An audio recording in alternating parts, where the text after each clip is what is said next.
Dog walk will be 4:45.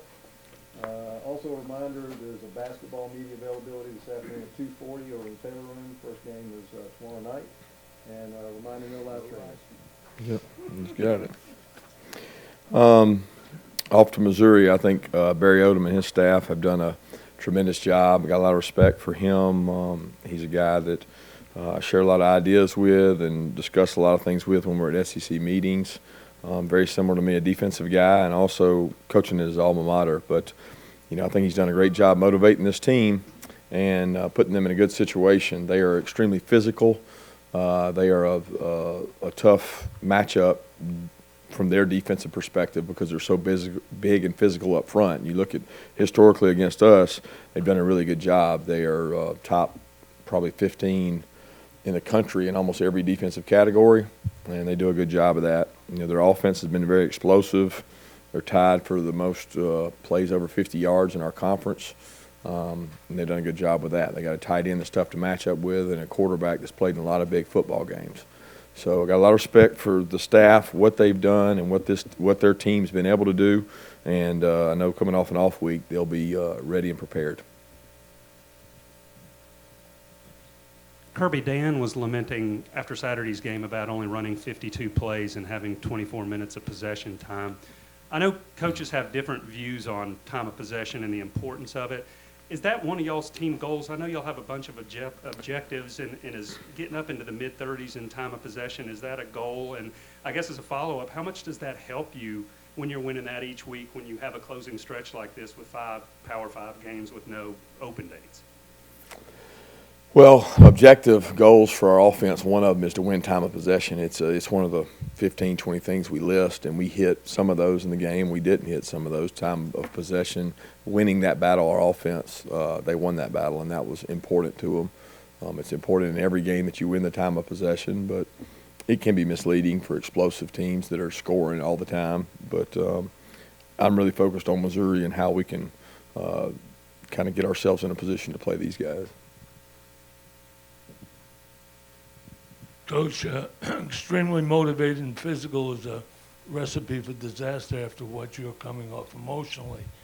Is there any way to solve that besides talking about it? Just your actions speak louder than your words, and the actions you take towards practice and the actions you take towards preparation are all things that are in our control. I don't think talking about it does it. I think the actions speak louder than your words, and that'll be important to our guys, how we prepare and how we get ready and what kind of plan we put together to help us with these guys, because they do a good job of making you play left-handed a lot of times, and Derek does a good job offensively of mixing things up. They've got some good matchups, especially with some of their big guys.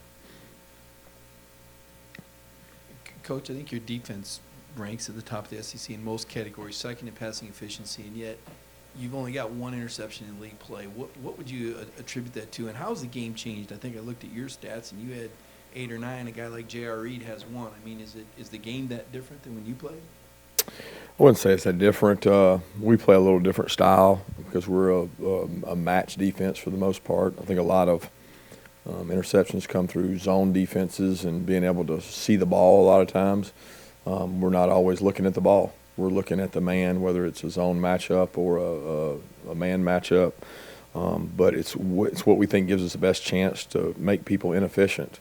And it doesn't always promote a lot of interceptions. I mean, historically, we have not had a ton of interceptions. We got to do a better job getting turnovers. There's no doubt about that. That comes with forcing them, havoc, tip balls, batted balls, strip outs, knocking the crap out of people, ripping the ball out. Those things all affect turnovers. But we've been short in interceptions for sure.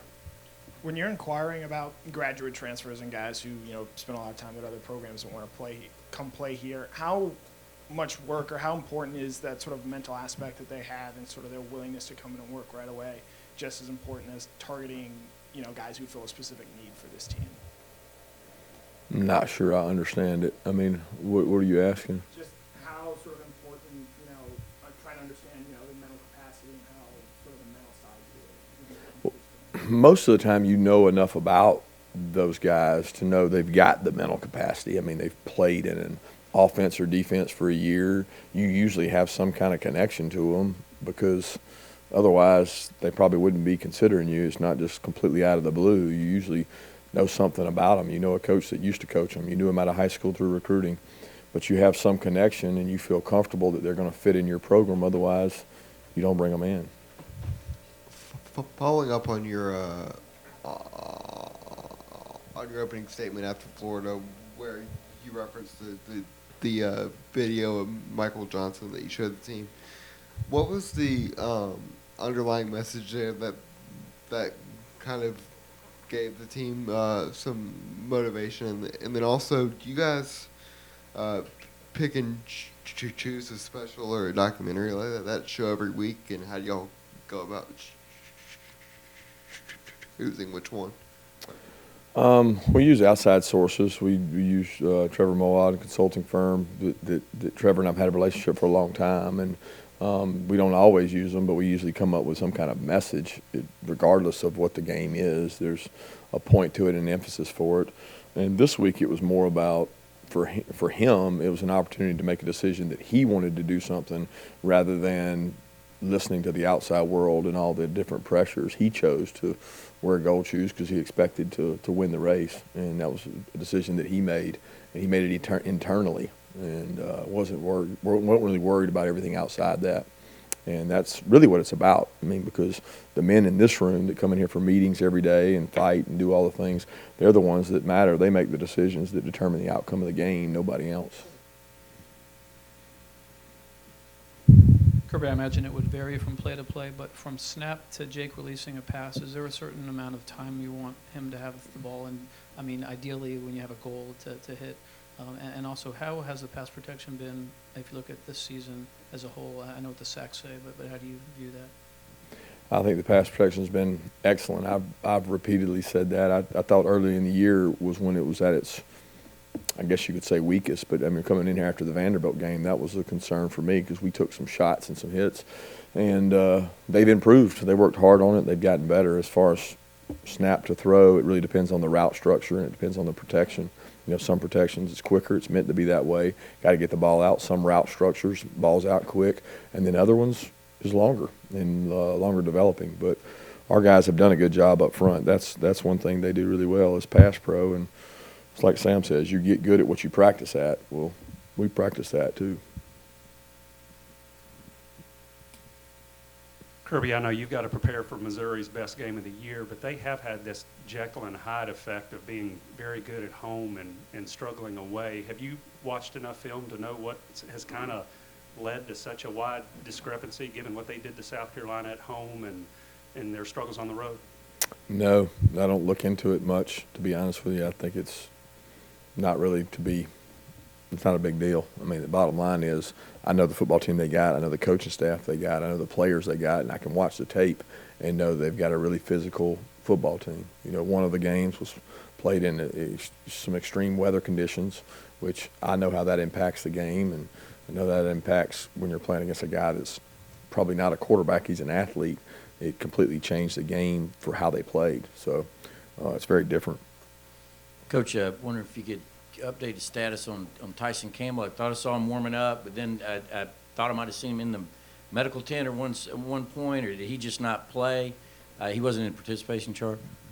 Yeah, Tyson warmed up, felt pretty good, felt like he could go if he needed to, didn't feel like he was 100%, and just never came an opportunity to play him. So there's no other medical tent. Kirby, what teams have done kind of attacking the nickel and dime backs middle of the field? Is it a concern, or is it just something that is going to happen when they're not going after Stokes and the outside as much? No, I don't. I mean, I think that's where teams attack you based on what you're in. I mean, there were some things we were giving up in that game that was probably more inside routes, and we tried to take them away a lot of times. A lot of times you take them away by coverage. Sometimes you take them away by leverage. Sometimes you just get beat. But all those combinations are there, and you rob Peter to pay Paul. So you move everybody inside. You're more susceptible outside.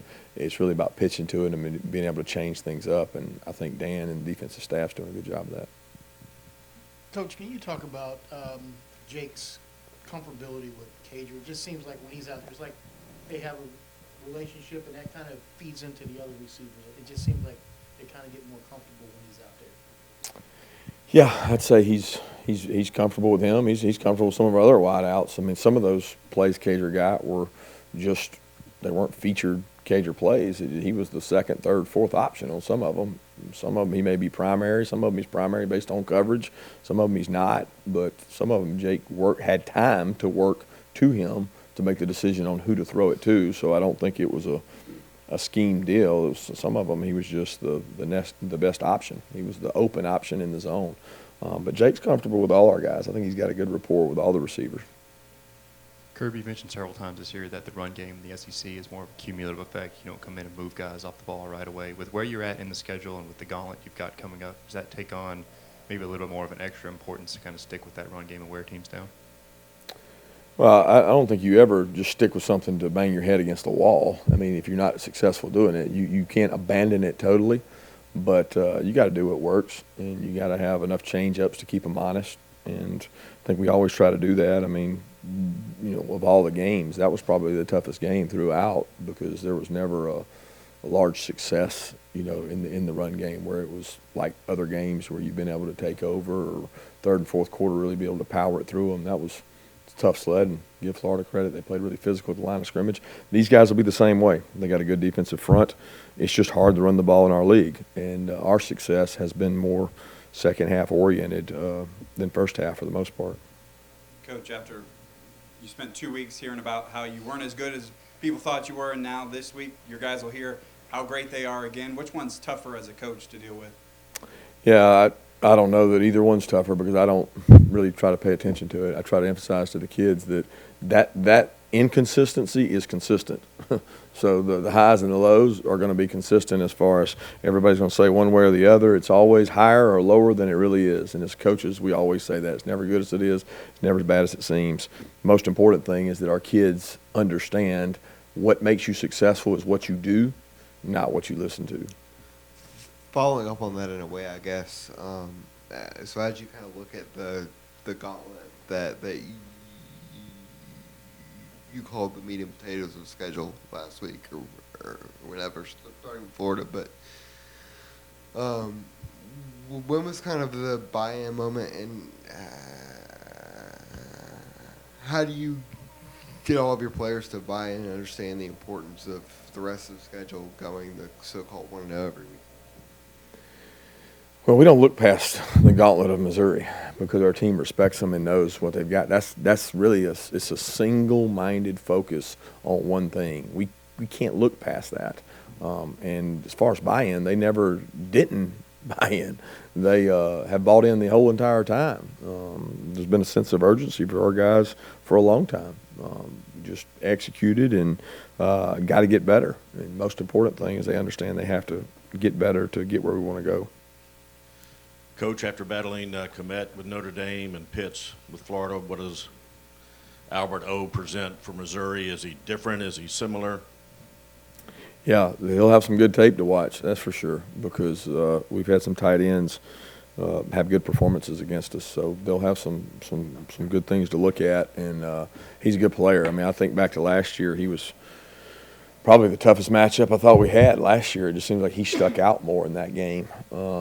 And he's a really good player. They convinced him to stay, and he's done a good job improving himself this year, being a more complimentary football player, more than just a receiving tight end. He's done more than that this year, and they're doing a good job using him, and he's a matchup problem. He is a big, athletic guy, different than Pitts. I mean, he's big. Sticking with the tight end theme, your tight ends, I know Jake targeted them maybe a little more the other day. What's his comfort level with those guys right now? And I think we're kind of curious what was on the menu with you and Jake for y'all's lunches. I don't even remember what it was. I'm sure it was not healthy if I was eating it. But he, as far as tight ends, he never doesn't not target the tight ends. We never go in the game and go, we're not going to target the tight ends this game. We're going to move to the wideouts. We take what the defense gives us, and so much of what people think is there's just a choice or a decision made to throw the ball or not throw the ball to the tight ends. It's a game of matchups. It's a game of leverages. It's a game of coverages. And any good football coach will tell you that. It's not, going to this guy. You know, I mean, that's the guy. It's not like that. You got to go with matchups and where people play you. And the catches that the tight ends had in the game the other night were the right throw. So that's where he went with it, and we'll continue to do that. And you take advantage of what the defense gives you. Do you take any inspiration from seeing what Barry Odom has done with their defense, and what has impressed you the most with how he's kind of allowed them to flourish?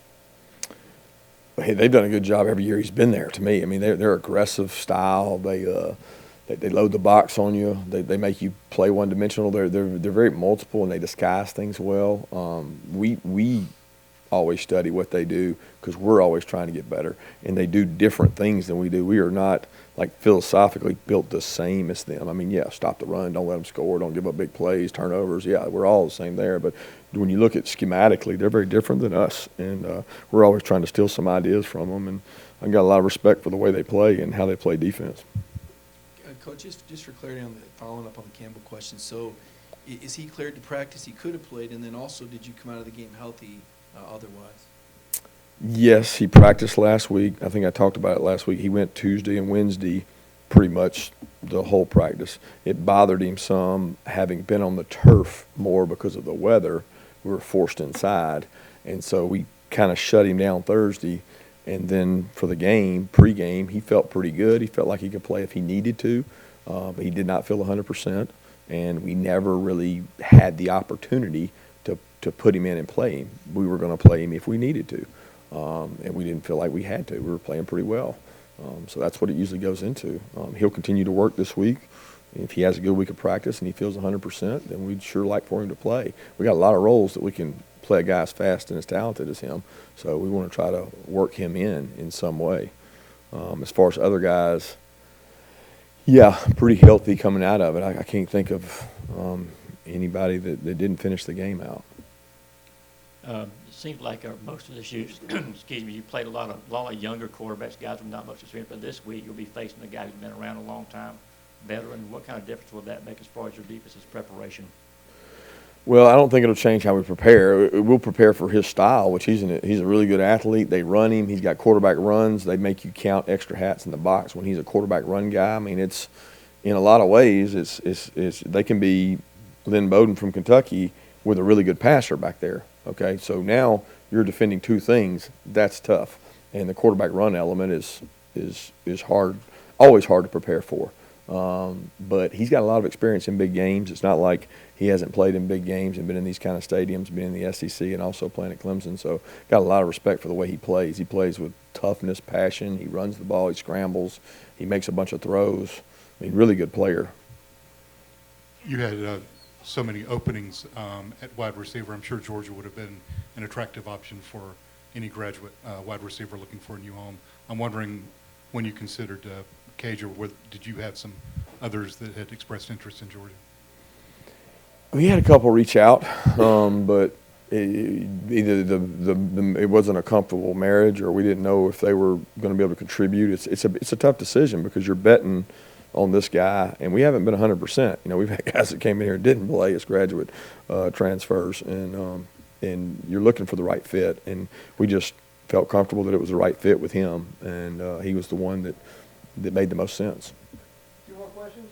What's sort of the differences or challenges that the coaching staff has from a recruiting standpoint of hosting visitors for a noon or say 3:30 game and hosting for a 7 o'clock Saturday night game? Differences, I would say, obviously the earlier when you've got more time to go to dinner, do more afterwards, it's more a relaxed atmosphere because the game is over, as opposed to, you know, a late game. You're with them all day. Our assistant coaches try to spend time with them, and you try to entertain them as much as you can, but you're obviously preparing your own players for the game and the build-ups there. So it's tough after the game on a night game. You got a short window, they're tired, they want to go to bed, and then you're looking at Sunday to spend time with them, but yet you still got to prepare for another game in some instances.